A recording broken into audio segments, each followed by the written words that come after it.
இன்று நம்ம கேலக்ஸி தமிழ் டிவியில் திரை விமர்சனம் நிகழ்ச்சியில் இயக்குனர் ஜேம்ஸ் கேமரூனின் நீண்டகால கனவு திட்டமான அவதார் வரிசையில் 3வது பாகமான அவதார் ஃபயர் அண்ட் ஆஷ் திரைப்படம் எப்படி உள்ளது என்று பார்ப்போம். விமர்சனத்தை இறுதி வரை பாருங்க. உங்க கருத்துக்களை கமெண்ட்ல சொல்லுங்க. இப்படத்துல Sam Worthington, Zoe Saldana, Sigourney Weaver, Stephen Lang மற்றும் பல முன்னணி நடிகர்கள் நடித்துள்ளனர். ஒளிப்பதிவு ரசல் கார்பெண்டர், இசை சைமன் பிராங்க்லின், தயாரிப்பு 20th Century Fox. கதை என்னன்னா, முதல் பாகம் அடற்காடு, 2ஆம் பாகம் ஆழ்கடல் என வெவ்வேறு உலகங்களை கண்முன் கொண்டு வந்த இயக்குனர் இந்த 3ஆம் பாகத்தில் அவற்றோடு சிறிது எரிமலைசார் நிலத்தையும் சேர்த்து புதிய பேண்டோரா உலகத்தை காட்டியுள்ளார். இந்த பாகத்தின் மிகப்பெரிய ஹைலைட் முதல் மற்றும் 2ஆம் பாகத்தின் வில்லன் கர்னல் மைல்ஸின் மகன் ஸ்பைடரை ஹீரோவான ஜேக் சல்லி வளர்ப்பு மகனாக வளர்ப்பார்.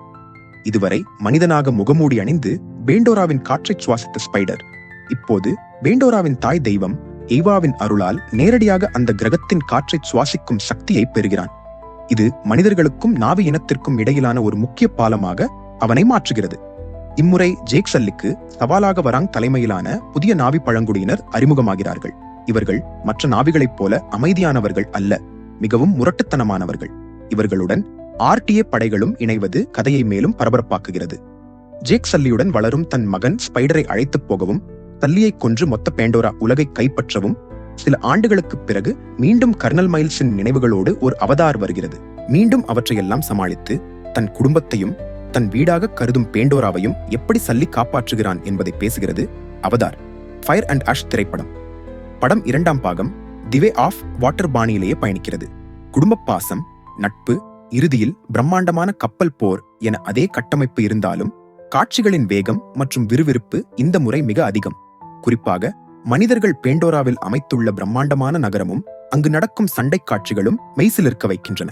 எமோஷன், பிரம்மாண்டம் என இரண்டிற்கும் நல்ல தீனியை போட்டிருக்கிறது சைமன் பிராங்க்லினின் பின்னணி இசை. ஒட்டுமொத்தமாக திரையுலகில் தொழில்நுட்ப ரீதியாக புதிய உச்சத்தை தொட வைத்திருக்கிறார் இயக்குனர் ஜேம்ஸ் கேமரூன். நல்ல கதாநாயகன், அப்புராணி மக்கள், அதீத ஆயுதங்களுடன் களமிறங்கும் எதிரிகள், மக்களை ஒருங்கிணைத்து வெல்வது என பழமையான கதையை மீண்டும் கையில் எடுத்திருக்கிறார் ஜேம்ஸ் கேமரூன். இத்திரைப்படத்தின் பலம் ஹாலிவுட் தரத்தின் உச்சத்தை தோடும் VFX காட்சிகள், 3D மற்றும் SFR தொழில்நுட்பம் தரும் விஷுவல்ஸ் நமது கண்களுக்கு விருந்தாக அமையும். இத்திரைப்படத்தின் பலவீனம் கதையின் வேகம், சில இடங்களில் திரைக்கதை மெதுவாக நகர்வது மற்றும் முந்தைய பாகத்தின் சாயல் அதிகமாக இருப்பது ஒருவித சலிப்பை தருகிறது. முதல் மற்றும் 2ஆம் பாகம் பார்க்காதவர்களுக்கு இப்படம் ஒரு நல்ல திரை அனுபவத்தை கொடுக்கும்.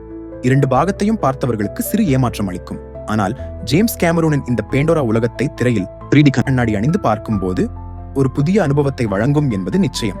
இந்த விமர்சனம் பிடிச்சிருந்தா லைக் பண்ணுங்க, நண்பர்களுக்கு ஷேர் பண்ணுங்க, மறக்காமல் சப்ஸ்கிரைப் செய்து நமது சேனலுக்கு ஆதரவு அளிக்குமாறு அன்புடன் கேட்டுக்கொள்கிறேன். மீண்டும் ஒரு திரை விமர்சனத்தில் சந்திக்கிறேன். நன்றி.